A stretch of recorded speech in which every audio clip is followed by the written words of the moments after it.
We heard from a lot of you about our Friday On Point memo about why American leadership, among its many faults, refuses to treat the Mexican drug cartels like the terrorists they are. This year, an estimated 40,000 Americans between the ages of 18 and 45 will die of fentanyl overdoses. That's 18 to 45-year-olds and just of fentanyl doses. That's 10 times the number of folks who died 9/11. When terrorists killed Americans on 9/11, we hunted them down.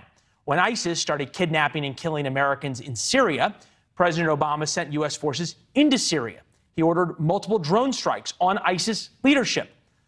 Alan Coleman wrote, "Love your show. We need to bring a real war to the cartels. Do we have two?"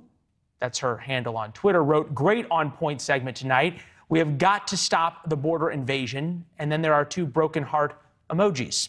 Obviously, the overdose crisis in America has left a lot of broken hearts. And every day left unchecked, the cartels in northern Mexico grow in power and firepower. Mexico's drug gangs add firepower with IEDs and bomb-carrying drones, rather from the Associated Press. The cartels know the real business lies not only with drugs, but with human smuggling, and they're making big money. Here's Lieutenant Chris Olivarez with the Texas Department of Public Safety. We know right now, just on intel that we receive from our federal partners, that just on human smuggling alone, these organizations are making well over $100 million a week. Lieutenant Olivarez is with us now. Sir, if somebody's making over $100 million a week, they'll go to pretty much any ends to protect that.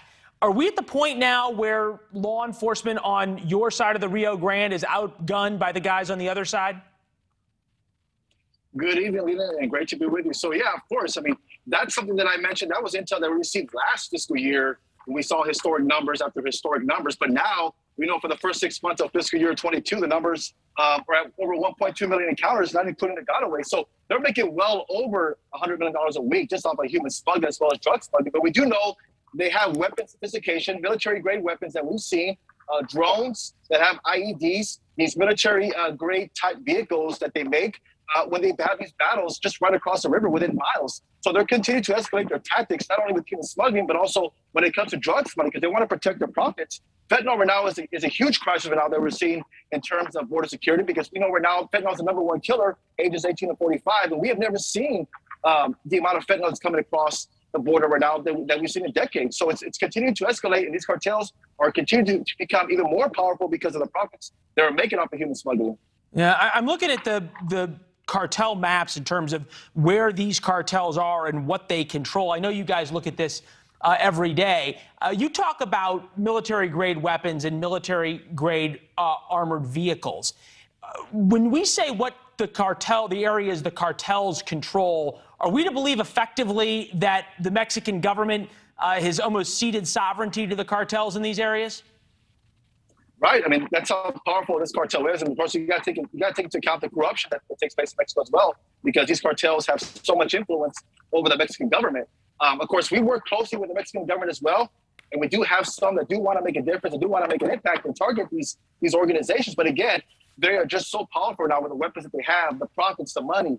They're able to influence other individuals in the government as well. That's what makes them even more powerful. That's what we're seeing across the border in terms of human smuggling, drug smuggling, as well as violence that's taking place along the border as well. And also these contract killings that are taking place in the United States because of these rival cartels that are fighting over territory and corridors that lead to other states for drug smuggling. All right, so you talked about the contract killings happening inside the United States. We had some pictures up earlier of some of the weapons that you and your troopers had gotten in a number of the raids down along the border. How long till the kind of violence that exists in northern Mexico extends now into the United States?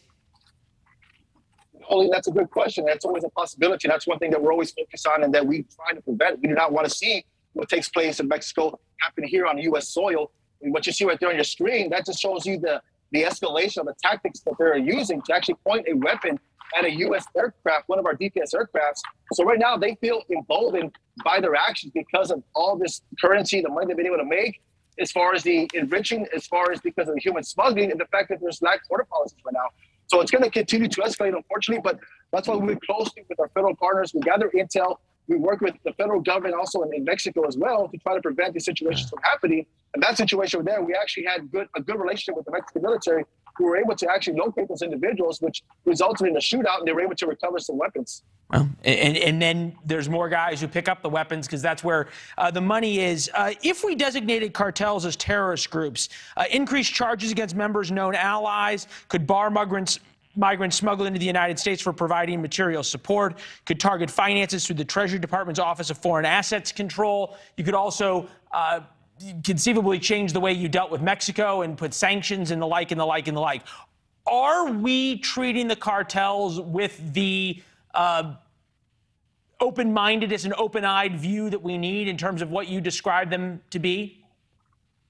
I don't think we are, Leland. I think that's the issue right now. I think that's where we're losing that focus, and I think that's where the federal government needs to step in, not only in terms of immigration, but also focus on these organizations and actually label them as a foreign terrorist organization, because that's what they are. You see the thousands of killings that are taking place in Mexico, but also the killings that are taking place in the United States by the manufacturing of fentanyl. We know that the precursors are being exported from China into Mexico, and these cartels are able to manufacture these counterfeit pills that's killing hundreds of thousands of Americans in the United States. But not only that, but the weapons and the currency that's going into Mexico to supply these cartels. So I think they need to take a more aggressive stance and actually targeting these organizations and cracking down on them, and also working with the government of Mexico as well to have a collaboration to focus on these criminal organizations. I'm thinking about the way you deal with we dealt with ISIS, even though they were in a different country. You started taking out their leadership with drones and the like. ISIS, in the same way, wanted to come to the United States and bring their terror here. Are we to believe that at some point the cartels are going to bring the tactics they use in Mexico just into the United States because there's no reason not to?